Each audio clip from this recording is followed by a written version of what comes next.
everyone, and welcome back to the Chamber Music Mindset. My name is Anna Rathbun, and I am your host. As always, I need to remind you that nothing you hear in this video is investment advice, and it is only for information purposes only. It is to create great conversation. Okay, we've got a lot to talk about, and yet nothing really to talk about, and that's because the government actually shut down. We did not get the labor market report that we normally get every month, so nothing to talk about there. And it was just completely shut down. We do have some data that we can go over actually in this segment. But before that, let me tell you what the market did. The S&P 500 returned about 1.1% for the week, so it continued to go up. It is melting upwards, led by technology and tech names. Even small caps did really well. In fact, small companies outperformed larger companies.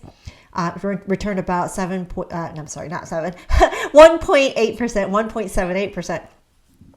And frankly, when smaller companies, which are generally deemed to be a little more risky than larger companies because they're less stable, the cash flow is less stable, all of that, that means that there's a lot of enthusiasm in the marketplace, that people are actually placing assets in risky assets. They feel good.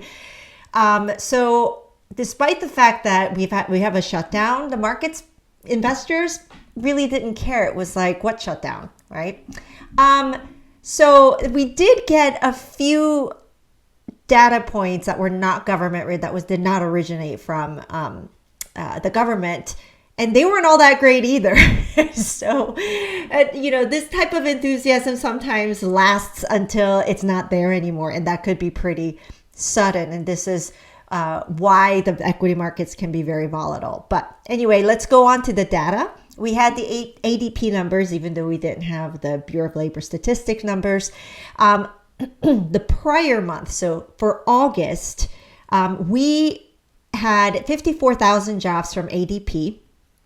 That was actually revised downward to 51,000, so lower by 3,000. Not the best news, right? 54,000 was already on the low side. And then for September, the new number, we were expecting 50,000. We got negative 32,000. So according to ADP, we actually lost 32,000 jobs. This was not great news. Now, is this a trend? I don't know. The economy is sort of on a hold. Everyone's just kind of waiting and seeing. And that's sort of in the labor market. Numbers have not been good, but we also haven't seen a lot of activity, meaning we haven't seen a lot of firings. We haven't seen a lot of hirings. And also, if you're an employee and you have a job, people are not moving jobs in order to get a better pay or, get a better position. People are just kind of staying put. I heard somebody say they are hugging their jobs. Well, I think is a brilliant description. And basically, the way that translates to data is that the quits rate, this is the rate at which people quit their jobs because they're confident that they're able to get a better one. The quits rate is now at a 9-month low. So the labor market is at a standstill. If we were to take the ADP report of negative 32,000 jobs, we could say that that's part of the, some volatility in the number. Sometimes it's above, sometimes it's below zero. But, maybe it's a fluke for 1 month that it's on the negative side. But we would have to see a few more months to see if this becomes a trend. And a trend is what we're looking for. We're not paying too much attention to 1 month over another. So we'll see. We really need those BLS numbers to supplement some of these data that we got. The other two data points that we have are both from ISM. And remember, PMI numbers, 50 is the neutral, above 50 is expansion of the economy, below 50 is contraction of the economy. Well, we got it for both manufacturing and non-manufacturing.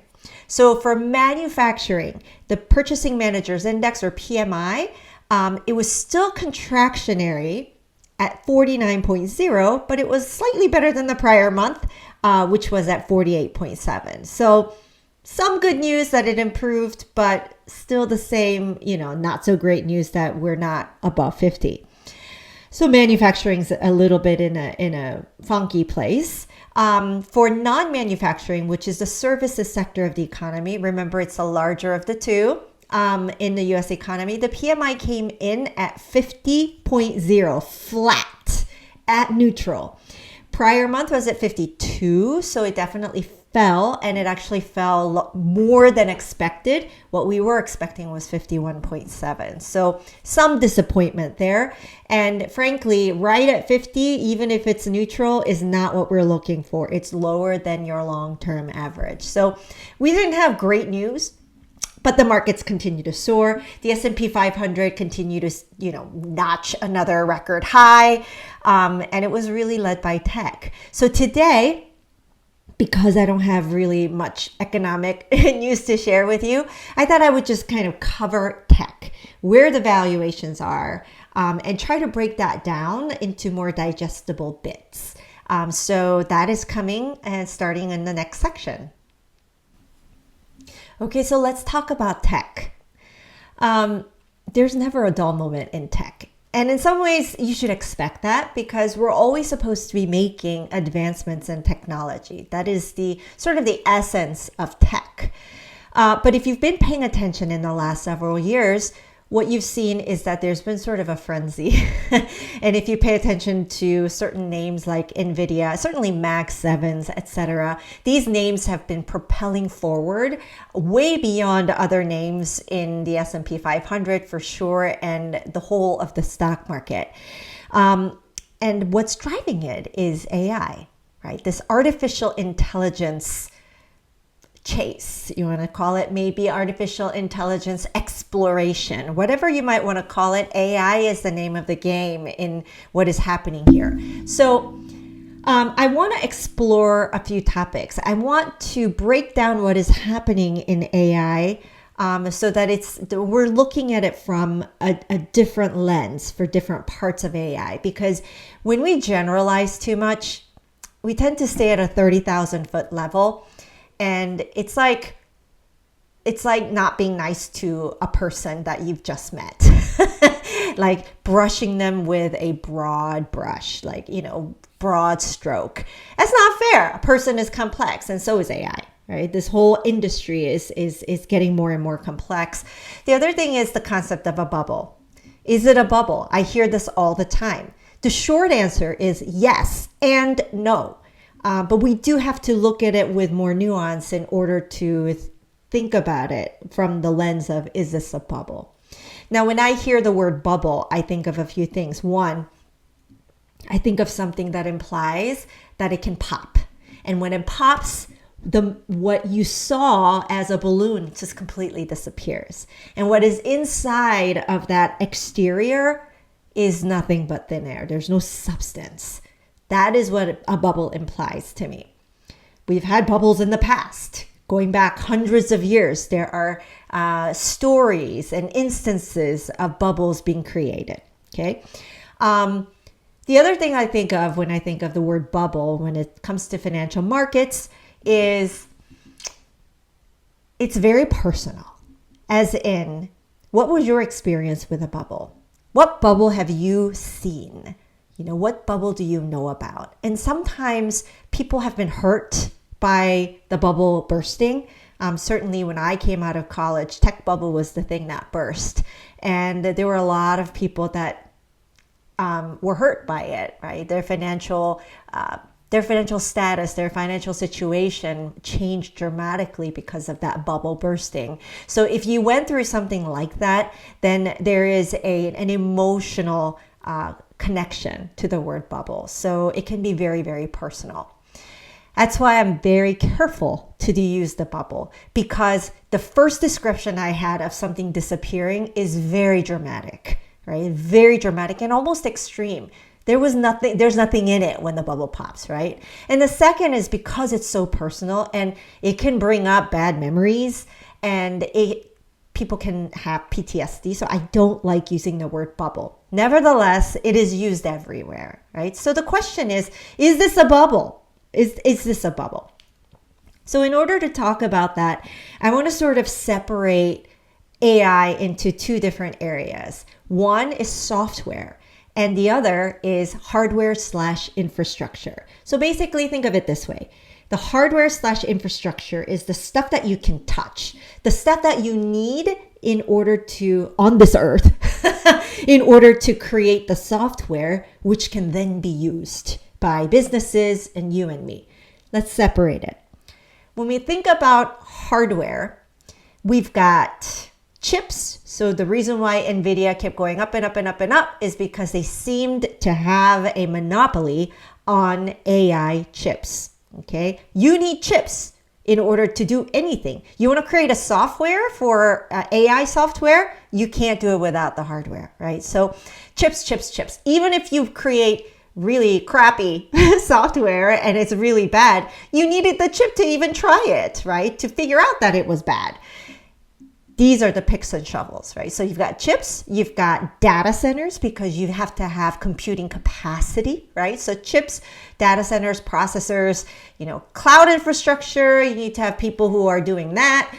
There's a whole host of infrastructure that you need in order to even attempt at AI. So there's that race going on. So the billions and billions of dollars that are usually in the headlines and the partnerships that are made and the deals that are being made have mostly been on the infrastructure side. Today, this is Monday, October 6th, we got news that AMD and OpenAI struck a deal to provide AI infrastructure, computing power for OpenAI. So AMD, that's great for AMD because OpenAI will be using their stuff, right?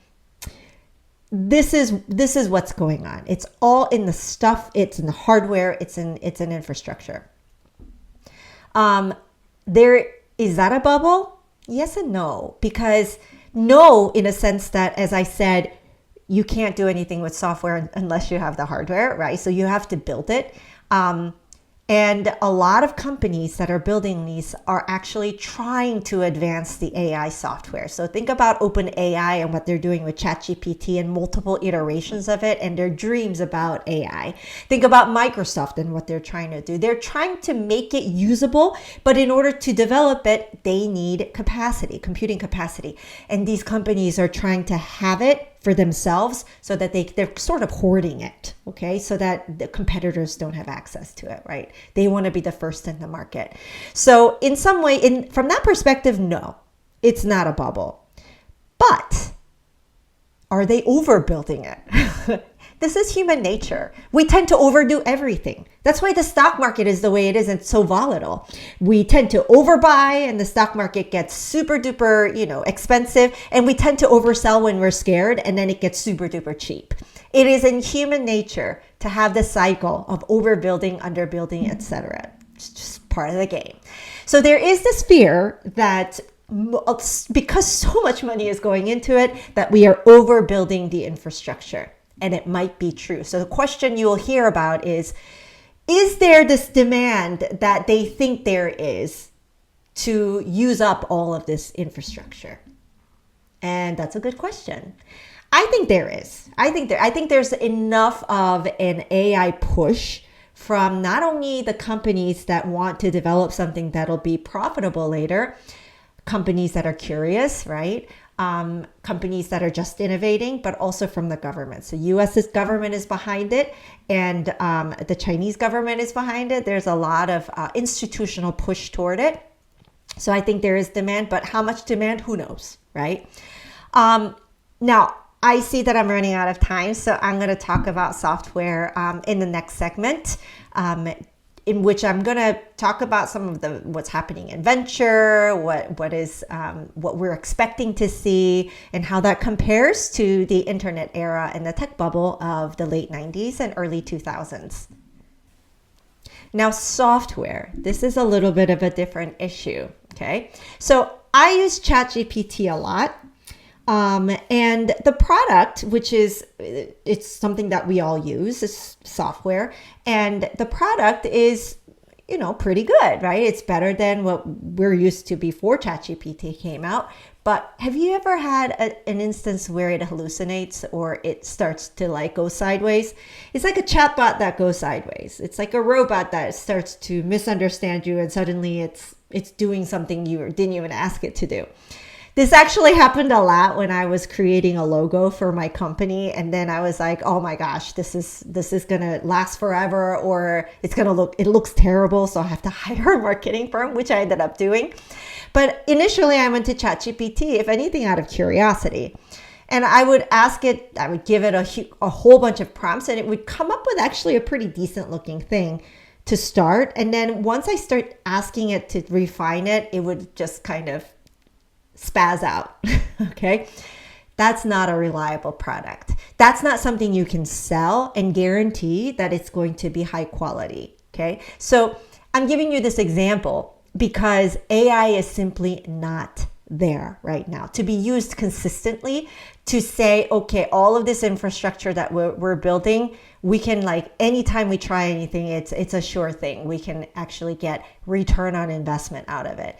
It is still very much at an experimental stage, and that's where it feels like a bubble.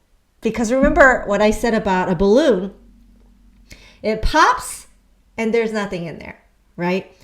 That's sort of how it feels with the software. All of this hype that people talk about, AI is the future, AI this, AI that, but it's not reliable, right? So can you sell it, right? The AI comes attached to a lot of things. You've probably seen that, right? I mentioned Zoom having an AI function. Microsoft products now are starting to have AI functions. Whether or not it's good is, I will let you all decide, but AI is starting to come attached to these things, and that's probably the best way to start experimenting with it. But if you want to create an AI software that could be used in critical situations, you're going to make a lot of people nervous. There was a study that actually a report that came out that I read this morning, maybe it came out last week, that Deloitte Australia, there's a consulting firm in Australia that did a report on an industry, I think, for the federal government of Australia. And it got paid something like $500,000 for it. And it turned out that they admitted it later because there were so many errors that they used AI. And what AI did was it just made up facts. So it made up facts. This was supposed to be a bona fide industry study, but it made up facts. In fact, it even made up academic studies that didn't exist. And it actually cited the made up academic studies. That's what we're dealing with here. AI, that would be the prime example of a hallucination, right? It was a figment of its own imagination. Not reliable. That's where it feels like a real bubble, right? Now, is that like present in the S&P 500? Not really. A lot of this experimentation is either being incubated in large companies like Meta and Alphabet. They have a profitable business. They have a lot of cash, but they're incubating these experiments. Fine. It's also being done at a venture level. So you can have venture companies that are saying, hey, innovators that are coming out and saying, I have an idea. I'm going to try this. I need some capital. And they're looking for capital from venture capital companies. This is normal, right? Out of 100, you might have one or two. And that might really hit it out of the park, right? That's just par for the course in technology. And that's what's being worked on right now. So it is an exciting time for AI because this is where who's going to find the first one that really reliably works. It's history in the making. So it's very exciting. But in terms of investments that are going in there, it does feel like a little bit of, you could actually lose out, right? There may not be an ROI or return on investment. So to sum up, yes, there are AI components that feel really frothy. Definitely software, some in hardware. Will there be a demand to use all of this infrastructure that we're building? And then there are things that are absolutely concrete. Like if you buy a chip, you're buying a chip. If you buy hardware, you're buying hardware because you need to experiment. That's real stuff. And that's real stuff that's being traded with money, right? So yes and no. And I would really look at it that in those ways. One more thing I'm going to mention is energy. So in order to develop all of this AI in terms of computing power and computing capacity and the software, race that's happening, we need energy. Okay. And I don't know about you, but my electric bill is through the roof. And it's not because I'm using a ring light. It's not because I'm using more electricity. It's because the electric cost of electricity has gone up. And it's gone up because there's more demand for it. And there's more demand for it because of tech. Right? So we need more capacity for energy generation. And trust me, there's a lot of capital going into that as well in order to prop up the future need of energy and computing capacity for tech development, AI development. It's already happening. Energy part of it isn't as talked about as readily because it's kind of boring and also it doesn't happen overnight, right? But it's usually what makes the headlines are all these like hot tech deals. So I would look at it that way. Bubble, maybe, yes and no. I don't like the word bubble. Let's just say high valuations. Valuations are high. Nobody's arguing that. I mean, if Palantir, which is a tech company, has a price to earnings ratio of over 600 times or 600x, that's pretty high. That's unheard of high. So this also means that at some point, the stock market doesn't slowly move up. It's very volatile, right? So if valuations are high and investors, enough of them become skittish, they could start selling off and it could sow fear into the markets and there could be a steep sell-off. I mean, the higher it goes up, the higher the likelihood of such a sell-off. When is it going to happen? Nobody knows. What's going to trigger it? Nobody knows. How far will it go down? Nobody knows. Right? But you embrace that volatility. You do not sell, you ride through it because all of us should be long-term investors. And when you embrace volatility, that's the reward you get in terms of higher returns in the equity markets. That is the price you pay because frankly, why hold something volatile if you're not going to get paid more for it, right? So there is something we call an equity premium in terms of returns when you embrace the volatility and frankly, ignore it. Don't look at it, sleep on it, right? So not saying it's going to continue to go up, but certainly there's room for volatility. It could happen. But the value and promise of AI, those are the fundamentals. It doesn't change. I don't know when the government's going to reopen. I really hope this gets resolved soon, not for the sake of data points. That will come. But, there are friends and family and colleagues out there who work for the government that are not getting paid. And that's real. That's a real problem. And it's not fair, right? So I really hope that this gets resolved very soon. And that the government opens. But in terms of what's coming up this week, I don't really know. Hopefully it'll get resolved and we'll get the numbers that we were owed last week. Next week, hopefully I will have an update on the Bureau of Labor Statistics labor market report for you, among others. And I'm sure this week will be another exciting week in the markets. It always is. The market always gives me things to talk about, which is one of the reasons why I love this industry. So stay tuned. I will see you next week and have a good week.